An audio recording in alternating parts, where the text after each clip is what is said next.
Hey everyone, welcome to my channel where we explore how to cultivate a transformative meditation practice through Buddhist wisdom. Thanks for joining me. My name is Scott, and today we're going to be exploring how to develop a more consistent meditation practice. If you haven't already, please check out my video on what is meditation in order to prepare for this one. So the number one struggle I hear from both students I work with and one-on-one mentees is how to develop or how to connect to a consistent daily meditation practice. I hear this so much that I thought I need to make a video on this. So what is consistency? Consistency can really be anything we want it to be, as long as it's something regular, consistent. I consider a consistent meditation practice to be something we do every day for, some amount of time. And if we really want to cultivate or be able to connect to the more long-term benefits of meditation, cultivating or developing a consistent meditation practice is really going to be probably, I would say, the most key thing.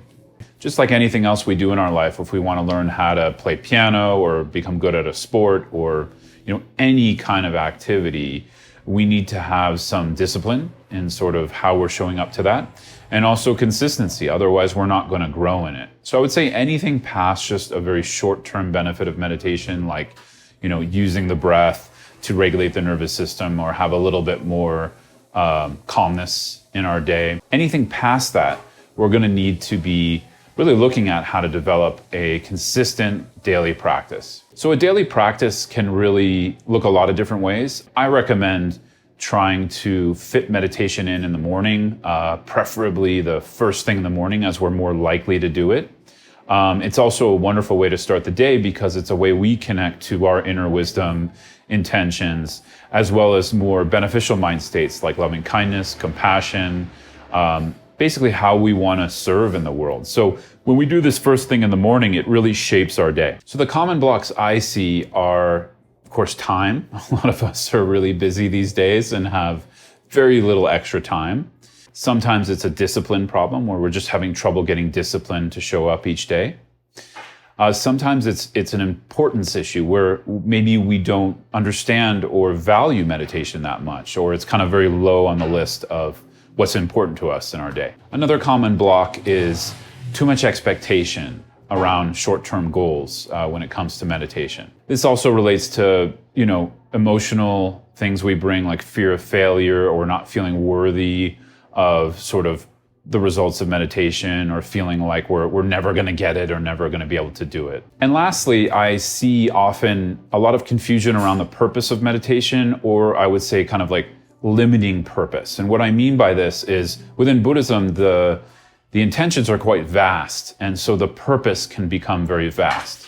And this is a little bit different than maybe some other forms of intention where we just want to feel a little bit better within the moment, or we want to feel a little bit more calm. Not that there's anything wrong with those intentions, it's totally fine.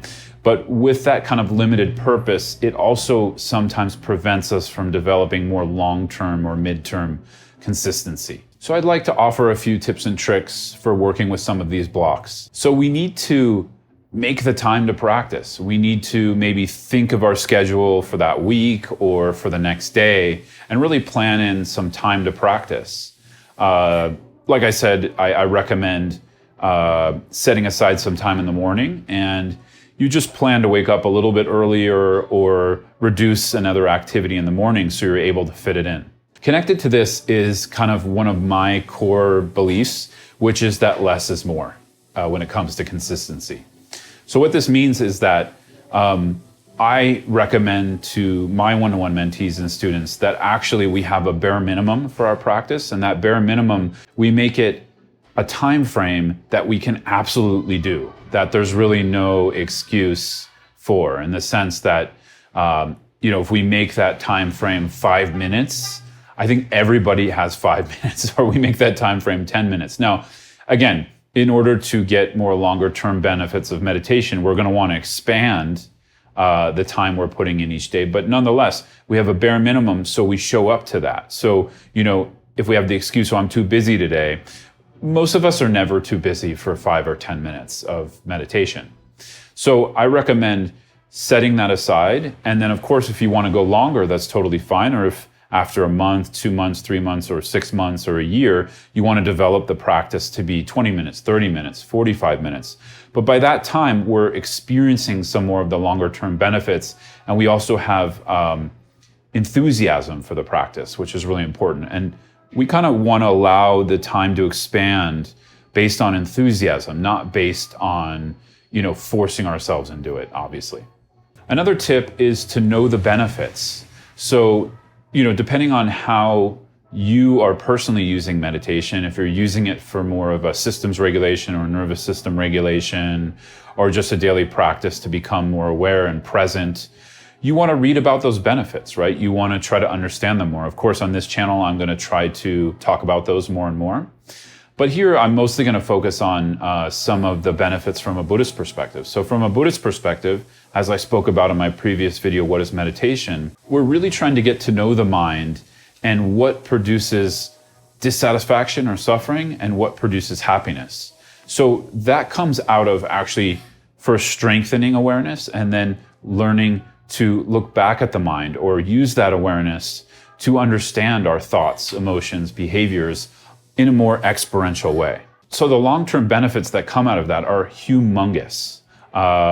For me, it's really changed my life, right? And I've been doing this for quite a while, but even early on, after the first 5 years of meditation, first couple years, I could see profound transformations in how I worked with my emotions, experiences or sensations in the body, as well as my thoughts. And this only sort of increases over time our ability to work with them in more and more skillful ways. In traditional Buddhism, we actually study as part of our practice. And the reason we do that is because that actually informs the meditation practice. So we kind of have an order to this where we say what we want to gain certainty in is first a kind of understanding of what the purpose of meditation is. Then we gain some experience through practice, and then that experience actually moves into genuine transformation, or what we sometimes call unchanging realization. So understanding the Dharma is really important within Buddhism. And of course, that's a lifelong practice as well. I've heard His Holiness the Dalai Lama actually say he's always a student. And he's, I think, in his 80s at this point, and he never stopped studying. And so there's no end to conceptual understanding, but nonetheless, we do it as a practice as much as we can. We try to connect with Buddhist teachers who are hopefully authentic within their lineage. And we can learn also from books, of course, and texts, and maybe here on YouTube. And the idea is that we are growing our understanding, and then we're applying that understanding to the practice and how that's transforming us. So in short, in my experience, knowing the Dharma brings purpose to meditation. And then my last tip for today is to really just keep it simple, right? Keep the practice simple. Don't try to make it complicated. You have a beginning, middle, and end. And in that middle or main practice, you might be doing the majority of your time in meditation. Keep it simple. Decide what you're going to do ahead of time and dedicate to that practice. So thanks so much for joining me today. In the next video, I'm going to talk about how to nurture a process-oriented approach to meditation practice and how this can actually affect our consistency of meditation practice. If you haven't already, check out the links below. I have some free guided meditations as well as other free resources on my website, and wishing you all the best. Thanks so much.